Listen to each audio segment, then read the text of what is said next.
Brexport TV. Brexport TV. Sport your life, sport your dream. C'est la fête. C'est la fête. Sport TV. Vivez la différence. Allez, coucou à tous, bienvenue, welcome on board, embarquez-vous, attachez-vous, mettez le casque, on vous emmène sur un retour de la course de côte d'Ersin-Coupigny. C'était dans les Hauts-de-France, évidemment, dans le Nord, pas loin de Lens. Lens, vous connaissez, c'est la seule équipe de football qui joue réellement au football. Qu'est-ce qu'on peut dire? 19e édition, avec toujours une fête, une grande fête populaire, frissons, sensations, émotions, tel était le cocktail.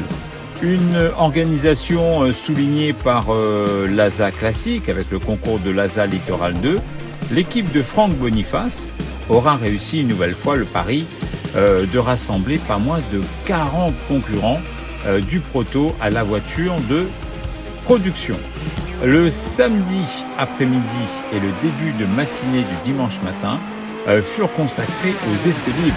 Ah oui, il faut au minimum comprendre la piste et fignoler autant que possible les réglages de ces bolides.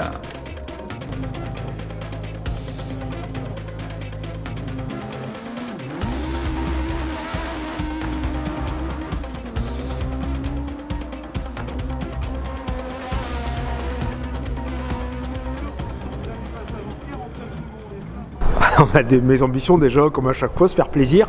Tu sais, aujourd'hui, nous, ce qu'on fait à notre niveau, c'est moi, ce que je veux, c'est juste m'amuser. Et puis l'idée, si tu veux, c'était aussi d'être la course d'Ersin-Coupigny. C'est quelque chose en fait qui avait été remis en route en 2015, si je dis pas de bêtises, avec le concours du Stade Béthunois Automobile, à l'époque où j'étais encore un membre actif du Stade Béthunois. On avait remis ça en place avec toute l'équipe ici, en l'occurrence Franck Boniface. Il y avait aussi Nicolas Descamps à l'époque. Et moi, je viens pour être là, pour leur faire plaisir, pour que cette course de côte ici dans la région persiste. Alors on a malheureusement peu de voitures au départ, on va être à mon avis je crois un petit peu moins de 40 concurrents. C'est pas assez et c'est bien dommage. Je comprends pas d'ailleurs qu'il n'y ait pas d'autres concurrents ici. Je rappelle que le prix de l'engagement, c'est même si je suis pas là pour faire de la pub pour l'organisation, mais l'engagement c'est 120 €. En plus on va avoir une belle journée. On a le temps, on est entre passionnés, on discute, on s'amuse, c'est très bon enfant. Alors évidemment il y a toujours un esprit compétition, donc ça forcément au fur et à mesure des montées ça va arriver et on va s'intéresser au chronomètre. On fait ça pour s'amuser mais on fait aussi ça sérieusement. J'ai la chance aujourd'hui d'être là avec Mathieu Lescarmontier, Mathieu du team Autoru qui m'a accompagné l'année dernière avec Benoît Blaise sur les courses. Et puis Mathieu met sa voiture à disposition puisque la mienne est toujours, comme je le dis sur les réseaux, en convalescence suite à notre sortie route du Nord. Donc bref, aujourd'hui Denis, merci d'être là déjà pour nous, pour l'organisation et puis pour parler de nous. Et puis je dis un grand merci à Mathieu de nous mettre cette superbe Mitsu Groupa à disposition aujourd'hui. Voilà, le but c'est de se faire plaisir. Voilà. Et puis encore remercier évidemment et mettre à l'honneur les partenaires qui m'ont accompagné tout au long de la saison l'année dernière et qui seront encore là cette année pour moi. Merci. T'en prie. Dimanche, 10h, début des hostilités avec une météo ouf, sèche et je vous jure, ensoleillée avec un soleil du Nord, bien évidemment. À ce jour, c'est William Pommery sur sa Norma M20 qui signera le meilleur temps juste derrière Eddy Pérez sur PH4. En véhicule de production, c'est Antoine Cordonnier sur une Simca 1000 qui signera le meilleur temps. La seconde montée donnera le ton des deux suivantes avec dans l'ordre Pérez, Le Sos et Pommery. En véhicule de production, Cordonnier signera un nouveau meilleur temps derrière. Une grosse bagarre s'annonçait avec Doué, Lebelli, Vincent, Robillard. Bref, ces 4 noms réunis dans un minuscule, mais alors microscopique mouchoir de poche.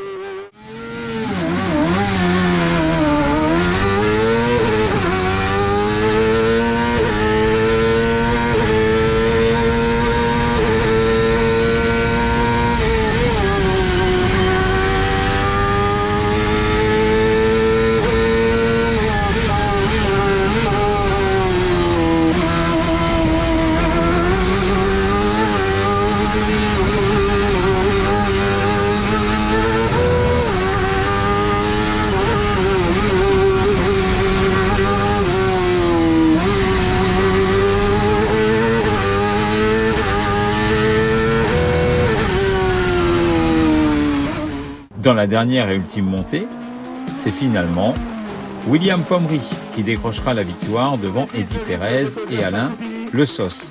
En production, Antoine Cordonnier, sur sa Simca 1000, s'impose logiquement devant Dominique Robillard sur une 208 T16.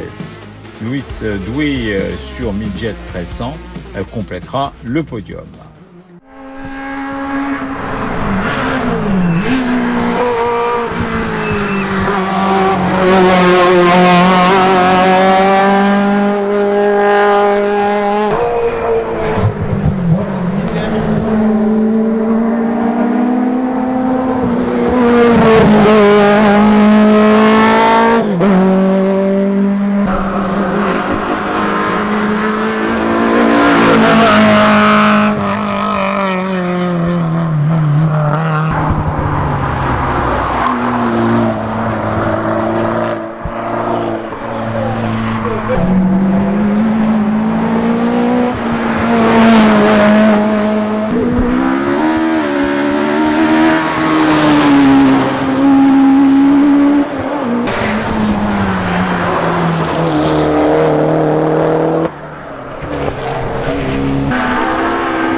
Ouais, bah oui, c'est vrai que j'ai l'honneur ce week-end comme l'année dernière justement de présenter cette très belle 19e édition de la course de côte d'Ersin-Coupigny qui est à côté de Béthune, hein. C'est toujours un plaisir de venir ici.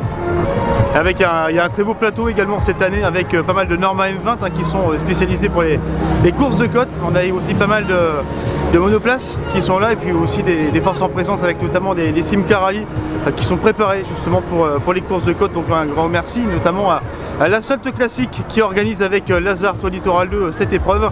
Et bien évidemment la commune d'Ersin-Coupigny qui depuis 2015 a souhaité faire revivre cette course de côte et qui depuis est un véritable événement ici même. D'accord. Bah pour 2024, pour la 20e édition, il faut forcément plus de monde. Hein. C'est vrai qu'aujourd'hui, malheureusement, qu'une trentaine de concurrents. Donc c'est vrai qu'il y a eu le Rallye de la Liste notamment la semaine dernière et les locaux n'ont pas forcément répondu présent. Donc pour l'anniversaire, entre guillemets, l'année prochaine, ce serait bien que beaucoup de pilotes locaux viennent ici pour donner confiance également et faire plaisir aux organisateurs parce que c'est quand même très compliqué aujourd'hui d'organiser une épreuve telle que la course de côte d'Ersin-Coupigny.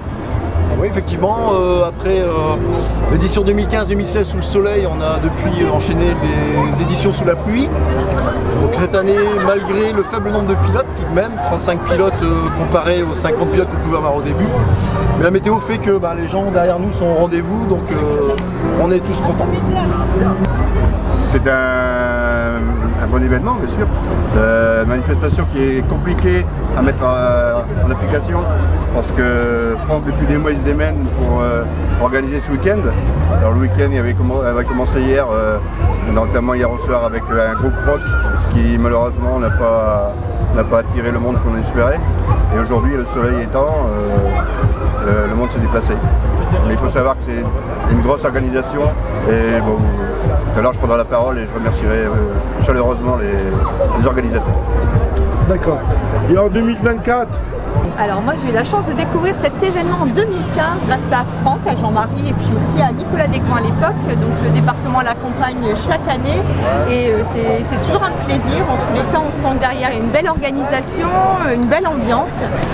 Moi j'ai hâte simplement d'être au 20e anniversaire. Hein. J'espère qu'il y aura des concurrents nombreux. En fait je sais que malgré, alors c'est vrai parfois la météo n'a pas été super, mais finalement le public était là et je tenais à remercier les associations, que ce soit Lazare, Asphalte et puis surtout l'ensemble des bénévoles parce que c'est grâce aux bénévoles aussi qu'on peut avoir de beaux événements ici dans le Pas-de-Calais sur le canton.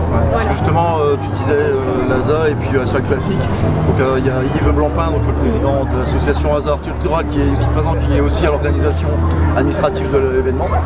Donc je sais pas si tu veux rajouter quelque chose. J'ai pas grand chose à rajouter si ce n'est que c'est effectivement un événement à faire perdurer parce que des courses de côte dans la Ligue des Hauts-de-France, il y en a deux, il n'y en a plus qu'une seule dans le Nord-Pas-de-Calais.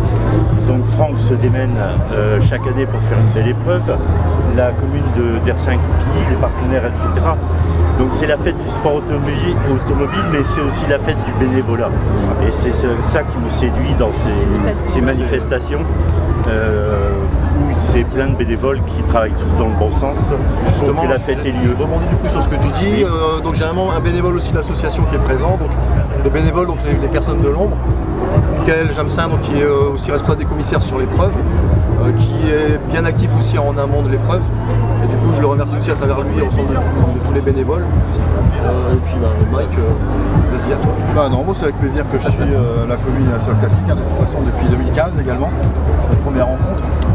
Et puis depuis ce temps, on ne se lâche plus, on avance malheureusement, je suis un pot de colle et je lâcherai pas la course de côte. Cette 19e édition fut évidemment une belle réussite, à chaud, à froid ou à tiède, comme pouvaient en témoigner les élus locaux et départementaux qui, présents lors de la dernière journée, n'ont cessé d'user les paumes de la main pour applaudir et n'ont cessé d'écarquiller les yeux pour regarder passer ces bolides et admirer le sérieux de l'organisation. Brexport TV remercie une fois encore l'équipe de Franck Boniface et toute l'équipe de Asphalte Classique pour l'accueil, pour les sourires, pour les échanges, pour la fraternité qui s'est dégagée. Et évidemment, Brexport TV donne rendez-vous pour une très belle et grande édition en 2024 pour le, tenez-vous bien, 20e anniversaire. On se retrouve très vite et vivement 2024.